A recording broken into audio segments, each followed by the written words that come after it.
We're going to make America the clean energy superpower. It's either going to be China, Germany, or us. I want it to be us, and I'm going to do everything I can to make that come true. We can create millions of new good jobs and protect our planet. And, you know, here in Florida, you're already seeing the results of climate change. Down in Miami, even on sunny days, without a drop of rain, the streets are flooding because the ocean is rising. Most of the scientists said that we're going to have more tropical storms and hurricanes, and they're going to be more intense because the oceans are warming. People call 311 because they assume a water main has broken when it's actually the sea rising around them. This is a big deal for Florida, and I regret to tell you that Florida is behind in dealing with this challenge. Unfortunately, you've got a governor who has directed his state government never to say the words or write the words climate change. And, you know, the big insurance companies are looking at this and they're saying, hey, we're really going to have to raise rates in Florida because the weather predictions, climate change reality is happening. And you are the Sunshine State. And what really makes me sad is that you have less solar power in Florida than New Jersey or Massachusetts, right? They're not exactly known as the Sunshine States. There's a lot of great things about those states, but think about the jobs that can be created as well as contributing to what we need to do together to save our country and the world. Now, I also believe strongly that we've got to make it possible for everybody to get an education that's going to give them the skills to be competitive in the new economy. I believe all our kids deserve universal pre-kindergarten so they can be ready to go to school. They deserve good schools with good teachers, regardless of where they live. And you especially deserve to have college affordable enough that you can go and graduate. I worked after our primary, and I was very proud of the primary that Senator Sanders and I ran because it was about ideas, not insults. And we had disagreements, but they were disagreements about what's the best way to achieve a goal. And we agreed after it was over on a plan to make public colleges and universities like Palm Beach State College tuition-free. For any families making less than $125,000 a year, which is the vast majority of American families, and if you're over that, it will be debt-free. So you pay what you can afford, but not go into debt, because we should be making investments in your education. And no matter where you go to college or where you went, we're going to make it easier for you to refinance and pay back your student debt. And then there's something else I want to add, because I don't think we talk enough about this. A four-year degree should not be the only path to a good job in a middle-class life, right? Let's bring back technical education in high school so that more young people get the skills that will make them employable. Let's invest in more high-quality apprenticeships and training programs. So when you go to the polls, support not just teachers and educators, support yourselves and your families for the kind of future you deserve to have. And you know, I also think the economy has to be fairer. What does that mean? Well, we've got to raise the national minimum wage, because no one who works full-time should still be in poverty. Look, I was raised to believe in hard work, and I believe in it. And I don't think there are any shortcuts. People need to work. But when you work full-time, you shouldn't still be in poverty, worried about whether you can put food on the table for yourself and your kids. And don't you think it's finally time for businesses that make profits to do more to share those profits with the employees who helped to make the profits in the first place. You know, I love having the support of real billionaires.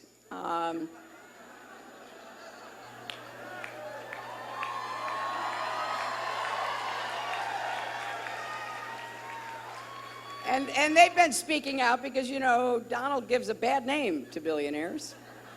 Warren Buffett says, raise my taxes. It's wrong that I'm paying a lower tax rate than my secretary pays. That is wrong. He knows it.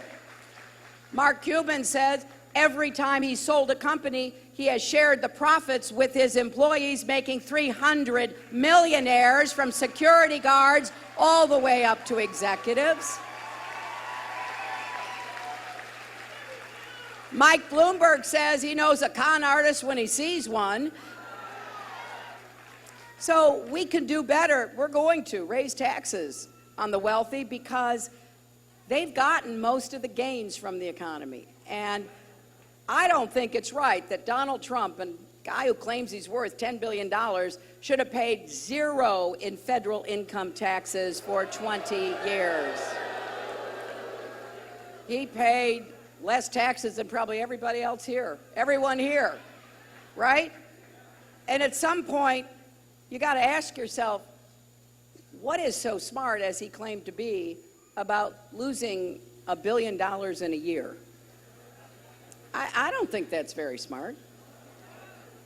And what really is kind of weird about it is he lost $1 billion running casinos. Who loses any money running casinos has been, you know, the question I have.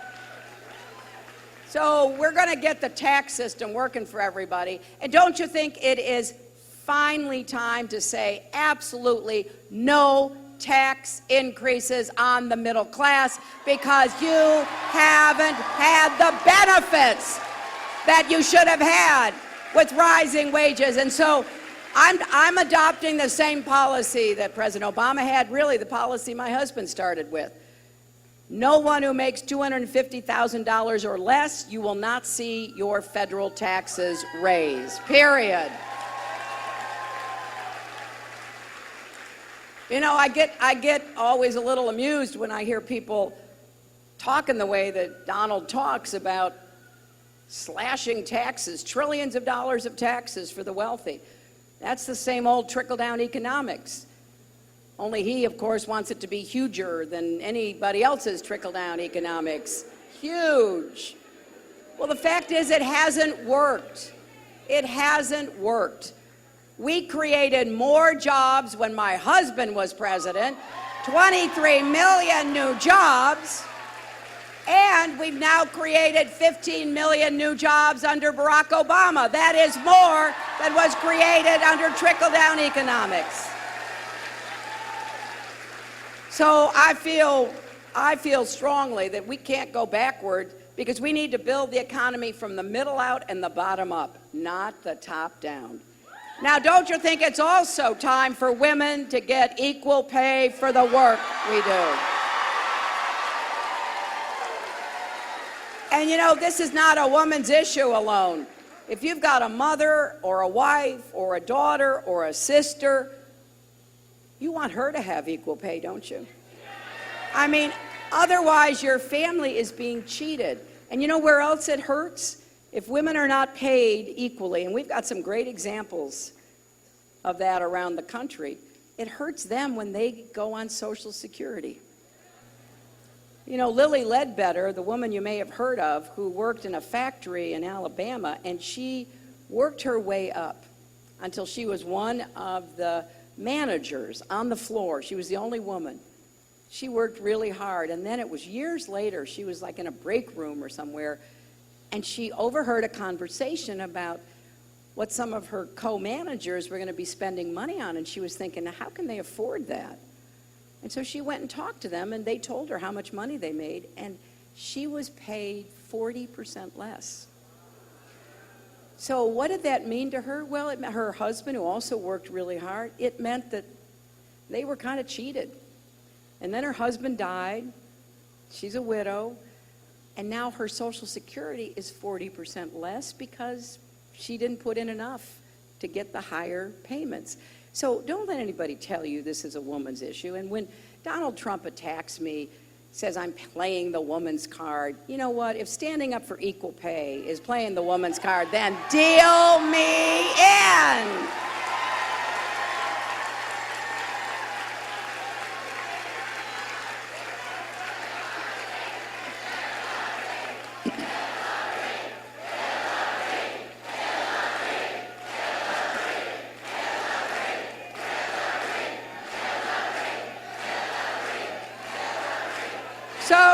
So my friends, we have a lot to do, and it's going to be exciting. I'm very optimistic about what we're going to do together. And I look at this election, and I really do see two very different visions about our country. And I want us to choose a path that is confident and optimistic, because I really believe America's best days are still ahead of us. And I think part of what we have to do is just be clear about the stark difference between our campaign and my opponent's campaign. You know, today he's in Washington, D.C. to open a new luxury hotel. And really, you know, while the hotel may be new, it's the same old story, because once again, and I want you to hear this because this is really important, if you have friends who are thinking of voting for Trump, I want you to tell them that he relied on undocumented workers to make his project cheaper. And most of the products in the rooms were made overseas, and he even sued to get his taxes lowered.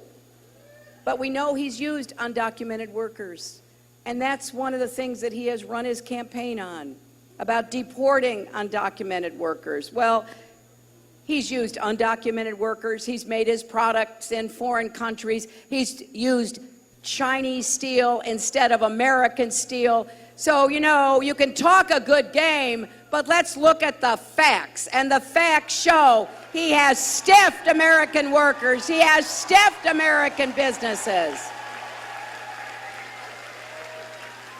And later today, I'm going to be with celebrity chef Jose Andres, who had the courage to stand up to Trump about his divisive anti-immigrant views by refusing to put his restaurant in Trump's hotel. And I also, two more things. I couldn't believe that Trump started tweeting about how the battle for Mosul was already, quote, a total disaster, and that our country was, quote, looking so dumb, basically declaring defeat before the battle had even started.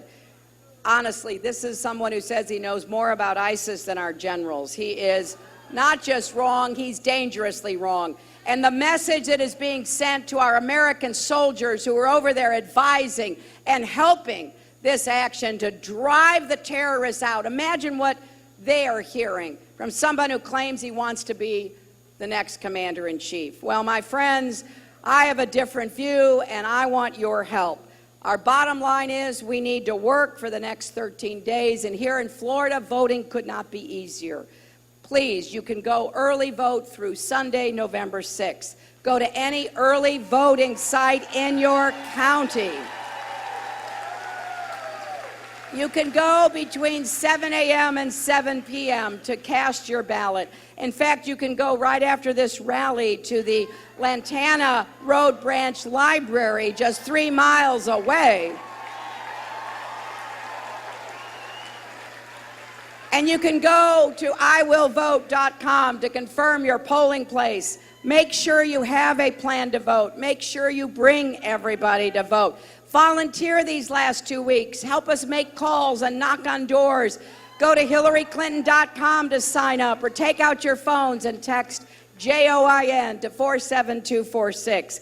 So on January 20th, we're going to have a new president, right? So things are going to change no matter what. The real question is, what kind of change are we going to have? And I don't think most Americans want the dark and divisive change that Donald is offering. Mass deportations to rip apart families, a repeal of gun-free school zones on day one, going back to the days when insurance companies could discriminate against everybody, not just people on the Affordable Care Act exchanges, but every one of us, 170 million of us who get insurance from our employers. Going back to letting Wall Street write its own rules, denying the science of climate change, rolling back marriage equality, reversing a woman's right to make her own health care decisions, the biggest tax breaks ever for those at the top, and then abroad, ripping up our alliances and allowing more countries to get nuclear weapons. Well, that's change, all right, but that is not the change we need. We need a country where every student can afford to go to college, where millions of people are working in good, high-paying jobs, where immigrants come out of the shadows and pay taxes. And listen to this, a half of all undocumented immigrants pay federal income taxes, which means they pay more federal income taxes than Donald Trump has paid for 20 years. And we need a country respected in the world, working with our allies to defeat terrorism and to stop the spread of nuclear weapons. Well, my friends, change is coming, but the choice is yours as to what kind of country we want to be. We need a fairer, stronger America. If you will work with me, if you will vote between now and the time the polls close on November the 8th, we will make the kind of future that we need for ourselves, our kids, and our grandkids. And we will prove once and for all that love trumps hate. Thank you.